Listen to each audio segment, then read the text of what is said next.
Praise the Lord guys. आज मैं आपसे बात करना चाहती हूँ कि आप अपनी लाइफ में जो कुछ भी अचीव करना चाहते हो अपनी लाइफ में, आपने कोई मकसद होगा कि मैंने अपनी लाइफ में ये करना है, जहाँ आपने कोई एम बनाया होगा कि इस एम को मैंने ग्रहण करना है, तो उसे आप कैसे ग्रहण कर सकते हो।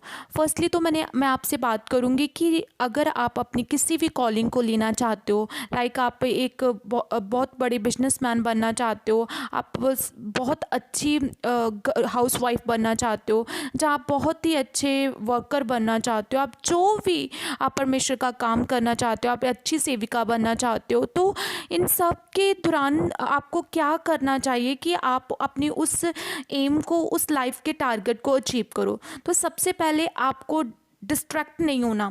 इर्द गिर्द की बहुत सारी सिचुएशन ऐसी होंगी जो आपको डिस्ट्रैक्ट करने की कोशिश करेंगी। यू नो दैट अगर मैं एक स्टूडेंट का टारगेट है कि मैंने डॉक्टर बनना है, ठीक है, तो वो जब स्टडी कर रहा है तो हॉलीडेज़ होती हैं उनके, बहुत सारे उनके बच्चे घर में आ जाते हैं, तो वो बच्चे जो उसे डिस्ट्रैक्ट करने की कोशिश करते हैं, तो पढ़ने को रहने दे, तो अपना हमारे साथ खेल, हम घूमने चाहते हैं, तो क्या होती है, ये डिस्ट्रक्शन होती है। अगर तो वो बच्चा वाइज हो, अगर तो वो बच्चा बुद्धिमान हो, तो वो उनसे मना करेगा, चाहे उससे कुछ पल के लिए उन बच्चों को बुरा लगे, पर उसे पता है कि मैंने कुछ अपनी लाइफ में बड़ा रिसीव करना है। ऐसे ही हमारी लाइफ में, बड़ों की लाइफ में, अगर आप अपने उस कॉलिंग के ऊपर हो, अगर आपको, हमारे स्पिरिचुअल फादर कहते हैं कि प्रार्थना करनी बड़ी बात नहीं है, पर करते रहना बड़ी बात है। फास्टिंग करनी एक दिन के लिए बड़ी बात नहीं, करते रहना बड़ी बात है। अगर आप बो रहे हो तो एक बार बोना बड़ी बात नहीं है, बोते रहना बड़ी बात है। तो ठीक है, अगर आप चाहते हो कि आप एक्सीलेंट उस चीज़ को रिसीव करना चाहते हो, तो एक्सीलेंट रिजल्ट के लिए एक्सीलेंट वर्क भी होना चाहिए।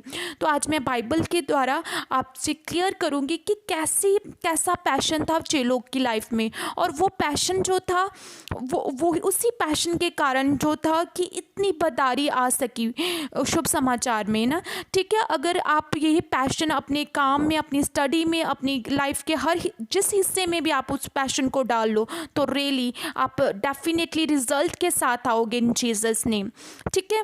तो मैं आपको प्रेरितों के काम में लेकर जाती हूँ 6 चैप्टर में।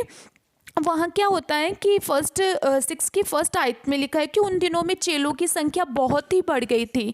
क्योंकि चेलों की संख्या बहुत बढ़ गई थी, तो जो इब्रानी लोग थे, जो यूनानी लोग थे, वो आपस में ये कहने लगे कि हमारी जो विधवाएं हैं, प्रतिदिन उनकी शुद्धि नहीं ली जाती। तो क्या होता है कि उस टाइम अगर तो प्रेरित जो थे, जो 12 चेले थे, उनका ध्यान होता कि नहीं, अगर हम विधवाओं की शुद्धि ना लेंगे तो ये लोग जो हैं वो तो हमें छोड़कर चले जाएंगे। नहीं, उनका फोकस तो जो था, उनकी स्पिरिचुअल आइज ओपन थी, तो उन्होंने उन्हें अपने सामने बुलाया और उनसे कहा। तब उन्होंने 12 ने चेलों की मंडली को अपने पास बुलाकर कहा, जी ठीक नहीं कि हम परमेश्वर का वचन छोड़कर खिलाने पिलाने की सेवा में रहे। इसीलिए हे भाइयों, अपने में से 7 सुनाम पुरुषों को जो पवित्र आत्मा और बुद्धि से परिपूर्ण है चुन लो कि हम उन्हें इस काम पर ठहरा दें, परंतु हम तो प्रार्थना में और वचन की सेवा में लगे रहेंगे, ठीक है।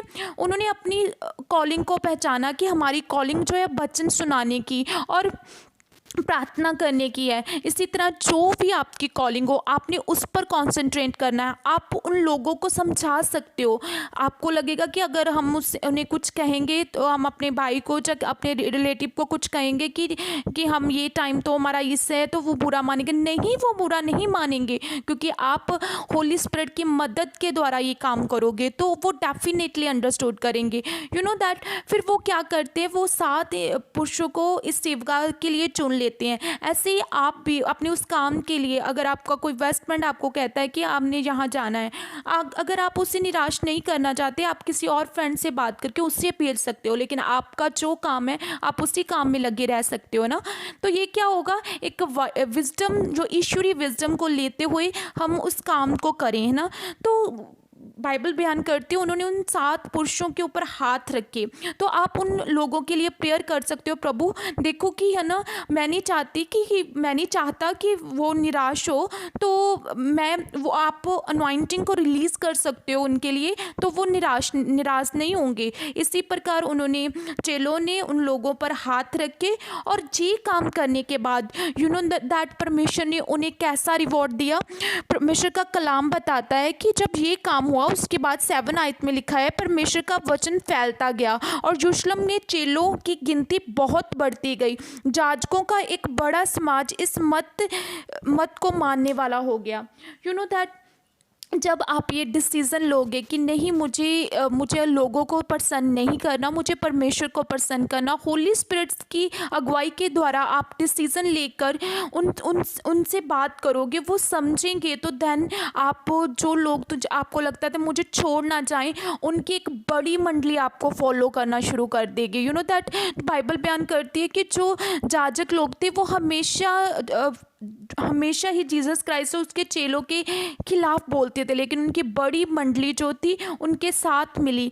ये कैसे पॉसिबल हुआ? क्योंकि राबारा शेके रे बोरी राघबा रूसी के फोरी, क्योंकि राबारी शेके रे बोरी इटे के फोरी, क्योंकि सच में चेलों ने अपनी स्पिरिचुअल कॉलिंग को पहचाना कि मेरी कॉलिंग वचन देने की है, मेरी कॉलिंग, हमारी कॉलिंग जो है प्रार्थना करने की है। आज आप भी जानो जो आपकी कॉलिंग है, आप उसमें दिन रात लग जाओ और कोई भी डिस्ट्रक्शन को अलो ना करो, तो डेफिनेटली ब्लेसिंग आपके हाथ में होगी और डेफिनेटली सक्सेस आपके हाथ में होगा। डेफिनेटली आप जीत में चलोगे यीशु मसीह के सामर्थी नाम में। आमीन।